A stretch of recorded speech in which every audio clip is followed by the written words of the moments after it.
በቆሎም ይሰራል በሁሉ ነገር በዝናብ ነው ያንን እየተጠቀሙ ነበር ድሮ ጅምር ማለት ነው ከዛም በኋላ ይሄ ደግሞ ውሃ የሚባል ከመጣው ወዲህ ጀምሮ ከዛ በኋላ ደግሞ ሰው ወዴት ገባ ወደ ልማት ገባ በቃ ለምን ጅምር የስራ የሚባል ነገር ነበር ድሮ ሌላ ጋር ሄደው ነው በቃ እየሰሩ ነበር ግን ይሄ ሞተር የሚባል ነገር ውሃ ከመጣው ወዲህ ሰው እየተለወጠ ነው ያለው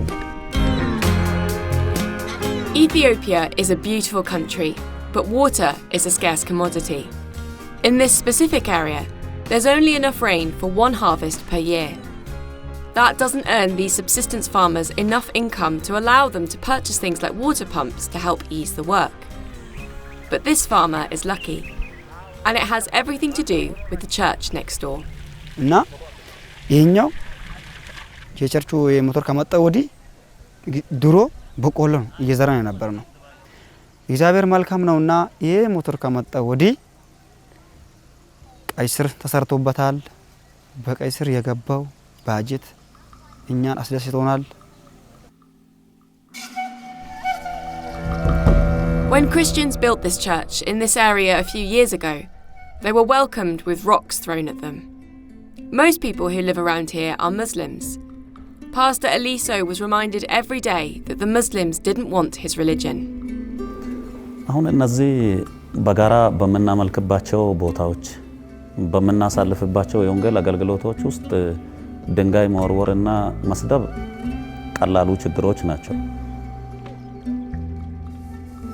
ከነኚህ ሰዎች ጋር ሰዎች በነጻነት አያወሩም ያጠፋብናል ያበላሽብናል ብለው ከበሬታን መላቸው እንደ ጸያፍ ሰው እንደ ረከሰ ሰው አርገው ነው During the COVID period, Open Doors visited this area. We witnessed how persecution, together with COVID restrictions, made life very difficult for Christians. The pastors then informed us about the water problems. Together, we decided to build a water system that could benefit both the church and the local people. We hoped that relations between Christians and Muslims would improve.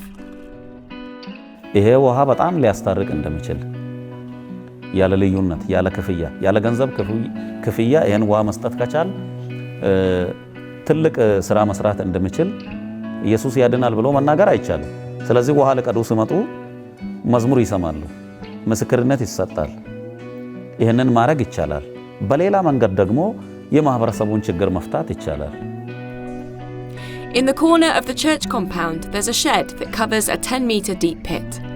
The water pump is situated at the bottom. Tunnels connect it to farmland in the area. It took a lot of work. It took 10 volunteers from this church 1 month of digging. Now the water is serving several farmers that live close enough, Christians and Muslims. It's also used to water a field that belongs to the church. That field is used to grow crops that are sold to pay for the church and the pastor. On top of free water for agriculture, this pump also provides drinking water to over 1,000 households, Muslims and Christians, free of charge. ከብቶቻቸው ይጣጣል እነሱ ይጣጣሉ ለቤተ ክርስቲያኑ ግን የሚከፍሉት ምንም አይነት ክፍያ የለም ሁለተኛ ውሃውን ያለ ክፍያ ወስደው ሲጠቀሙ ይሄ ለማህበረሰቡ ጥቅም የተቋቋመ ተቋም ነው ማለት ነው ማህበረሰቡን የሚያገለግል ተቋም ነው ይሄ ውሃ የጉርጓዱ ቁፋሮ ማለት ይሄ አገልግሎት የማስተረቅ ስራ የሰራው ሰዎች ሰላም የማይባባሉ ሰዎች ሰላም እንዲባባሉ አድርገዋል የማይደማመጡ ሰዎች እንዲደማመጡ አድርገዋል ያ ብቻ አይደለም ከቤተ ክርስቲያን ውስጥ በቀበሌ አመራርነት ውስጥ ሁሉ ሰዎች መግባት የቻሉበት እነሱ መምራት ይችላሉ እነሱ ማስተዳደር ይችላሉ እነሱ እንዲህ አይነት ንጹህ አገልግሎት መስጠት ይችላሉ ተብሎ እስከዚህ ድረስ የደረሰ እርቅ ነው የፈጸመው The isolation of Christians has been broken. More than half of the people collecting drinking water are Muslims. The church asked the Christians these weeks to give priority to Muslims because it's Ramadan, and then Muslim households need more water for cleaning and cooking. This generosity amazes the Muslims like Abdallah. እንትኖችን ክርስቲያኖች አረፍ በሉ ሙስሊሞች ይግዱ ነው ሲረባረቡ ነው ያሉ ይሄ ቃላቸው መጀመሪያም እንደዛ ነው አይሻሙ በበሽታ ነበር የሚታመሰው ልጆቻችን በበሽታ ራሳችን በበሽታ አሁን መስገነው ሁሉም ሰላም ነው ልጅ ሰላም ነው አዋቂ ሰላም ነው ሽማግሌ ሰላም ነው ንጹህ ውሃ በማግኘቱ ሌላ ነገር ሳይሆን ምንም መለያየት የለም አንድ አደረገን እንደው መለያየት የለም ተከባብረን